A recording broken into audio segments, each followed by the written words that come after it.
la course à pied et le sport, il est repris à partir du 3e ou 4e mois. Les complications, on n'a eu pas beaucoup de complications, sinon on a eu un cas d'algodystrophie et un cas de raideur articulaire. Alors, les résultats, avec un recul moyen de 2 ans selon les critères du KDC, donc vous voyez les résultats subjectifs du patient, donc 60%, presque 60% de patients, plus de 60% sont presque normaux, suivant. Les symptômes, ils ont disparu dans 60% de plus de 60% des cas également. Et la mobilité a été retrouvée dans presque 80% des cas, suivant. L'étude de la laxité, donc les genoux sont presque normaux dans plus de 75% des cas. Et les signes, regardez les signes fémoraux, tibiaux et fémoraux patellaires, ils sont anormaux dans 3,4% des cas. Alors, les anomalies du site du prélèvement tendineux, c'est ça l'inconvénient, et ils sont présents dans 3% des cas. Ils sont gênants parfois pendant les 3 premiers mois, mais il faut expliquer aux patients qu'ils vont garder des douleurs pendant cette période. Suivante. Suivante. Bien. Merci.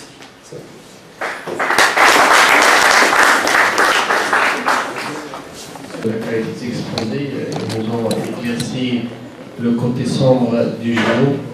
Une première question, la place de l'arthroscopie diagnostique dans les entorses du genou. Non. Dans les entorses graves du genou, maintenant c'est un consensus. Un consensus international, c'est clair, il n'y a pas d'arthroscopie diagnostique. C'est une arthroscopie thérapeutique. C'est-à-dire c'est une arthroscopie pour refaire le ligament croisé à l'intérieur. Donc il n'a plus d'arthroscopie. D'ailleurs, même dans notre service actuellement, je crois que les collègues sont aussi présents. Donc cette attitude a été prônée par un certain. Oui, quand vous partez en France, vous allez trouver que certains orthopédistes ils font encore de l'arthroscopie diagnostique dans les entorses graves du genou. Mais dans les ruptures de LCA, il n'y a aucune place pour l'arthroscopie diagnostique. Elle est thérapeutique.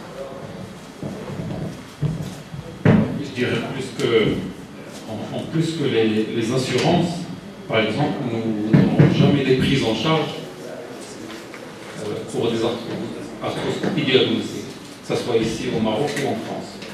C'est vraiment maintenant avec l'IRM qui permet de démembrer toutes les lésions au niveau du genou, donc il n'y a plus de place pour l'arthroscopie diagnostique. En plus de ça, quand vous faites l'arthroscopie sur un genou, parce que là, le cas qui se passe maintenant, c'est le cas, vous avez une entorse grave du genou, vous avez un gros genou, d'accord, vous ne savez pas ce qu'il y a à l'intérieur, soit l'IRM, soit l'arthroscopie, comme vous le dites. Quand vous opérez un genou à chaud, les complications sont très fréquentes. Vous avez d'abord l'algodystrophie, vous avez la raideur articulaire par la suite, et la myotrophie du quadriceps, c'est ce qui va ensuite. Donc ça va plus vous permettre ce délai de 45 jours au bout duquel vous avez réparé votre ligament, et ça va vous éloigner à 2 mois ou à 3 mois, parce qu'il faut attendre que ce genou soit froid pour l'opérer ou pour réaliser la ligamentoplastie. Donc c'est à bannir l'arthroscopie diagnostique dans les entorses graves du genou. Je vais effectivement plus loin. Effectivement, l'arthroscopie diagnostique, c'est une extrême contre-indication en urgence. Parce qu'effectivement, on risque de faire un syndrome de loge. On ne sait pas ce qu'il y a à l'intérieur, avec le remplissage, donc effectivement, on a un syndrome de loge. En urgence, c'est l'extrême contre-indication. Je pense que l'arthroscopie en matière de diagnostic, soit thérapeutique, soit. C'est comme on faisait par exemple auparavant. Au lieu de faire par exemple l'imagerie, il fallait le frosage effectivement opératoire en dehors malade et faire l'examen sous anesthésie générale. Donc je pense que c'est clair, le schéma il est clair, pas d'arthroscopie diagnostique, thérapeutique ou.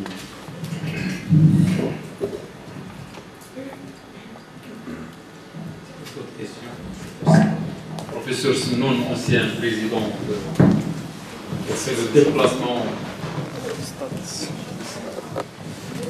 du stade et qui fait également de l'arthroscopie. Merci, mon ami Fini. Je tiens à remercier le comité de l'AMIC d'avoir choisi ce thème pour le 115e entretien précis. Mais Dès le départ, je le dis, je n'étais pas d'accord sur le fait de l'intituler comme ça, les entorses du genou comme ça, c'est très très vague.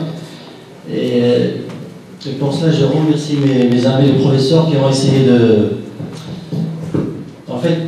décrire toutes ces lésions, mais c'est pas évident. Hein, c'était vraiment très simplifié, mais ça ne se passe pas comme ça en pratique.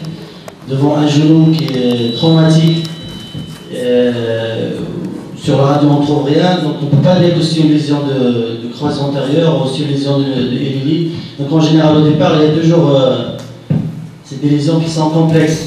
Donc c'est pour ça d'ailleurs qu'on n'opte plus pour les réparations à chaud. Donc on attend la cicatrisation de certaines lésions, notamment les lésions périphériques, et puis après on attend la stabilité peut-être, si le patient le rapporte, et on essaie de traiter en fonction de l'instabilité rapportée par le patient, bien sûr, objectivée par l'examen clinique et les explorations, notamment l'IRM. Donc je tiens à remercier mes amis, les professeurs, en fait, d'avoir fait cela d'une manière très simplifiée, mais c'est une question qui reste très difficile, même pour les orthopédistes. Hein. Je sais que je comprends les internes, c'était très difficile. Hein. Donc j'ai une question pour le professeur Laracé,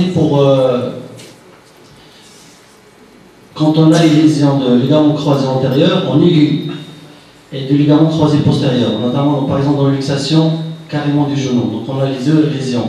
Et en aigu, qu'est-ce qu'il faut faire? Par quoi il faut commencer? Et si vous optez pour faire un tour en même temps, je pense que ça va être très difficile, je ne pense pas que c'est pratique. Donc qu'est-ce que vous allez faire en aigu et qu'est-ce que vous allez laisser pour la stabilité après? Merci.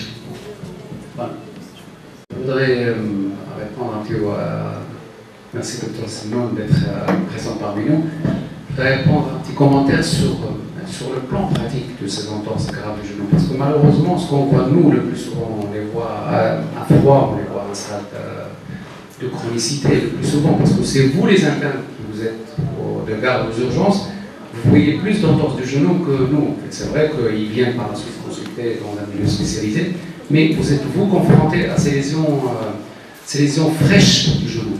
Ce qu'il faut faire sur le plan pratique, d'abord l'immobilisation à bannir. Il ne faut pas immobiliser. Parce que l'immobilisation, vous allez créer beaucoup de problèmes pour le patient, bien sûr, et pour le chirurgien qui va par la suite le voir. Donc, traitez-le médicalement, protocole d'Oreis, comme il était décrit par le professeur Fini, c'est-à-dire compression, glaçage, les aminès, bien sûr, et les antalgiques, et pas d'immobilisation, surtout pas d'immobilisation plâtrée. Les orthèses, on peut à la rigueur accepter les orthèses amovibles, comme il était démontré par le Dr Fini, mais à mon sens, il ne faut pas immobiliser ses genoux. Et puis, revoir ses genoux à froid, c'est-à-dire 1 semaine ou 2 semaines après. Quand vous avez l'hématose qui commence à disparaître, vous avez le genou, il est moins douloureux, il est plus mobile, là, vous pouvez l'examiner et vous pouvez faire le bilan complet de lésions de ces entorses du genou. Et vous pouvez orienter, bien sûr, même votre imagerie, orienter votre attitude thérapeute. Bon, et la deuxième question, c'est les lésions bicroisées ou les lésions isolées? Non, les lésions des deux croisées. Ah oui, les lésions... J'ai donné l'exemple de luxation. Du genou, oui. Les lésions des deux croisées, c'est vrai qu'ils suscitent, bon, je l'ai laissé en dernier, c'est suscite beaucoup de discussions. Généralement, pour stabiliser ce genou, si c'est un sujet jeune, sportif, on l'opère. Il faut l'opérer. C'est des lésions qu'il ne faut plus traiter orthopédiquement. Malheureusement, on voit encore des amis, nos collègues qui traitent encore l'entorse du genou ou la luxation du genou par une immobilisation plâtrée pendant certains temps. C'est la raideur à coup sûr et puis c'est l'instabilité par la suite. Il faut opérer chez un jeune sportif qui présente une lésion de bicroisée, il faut opérer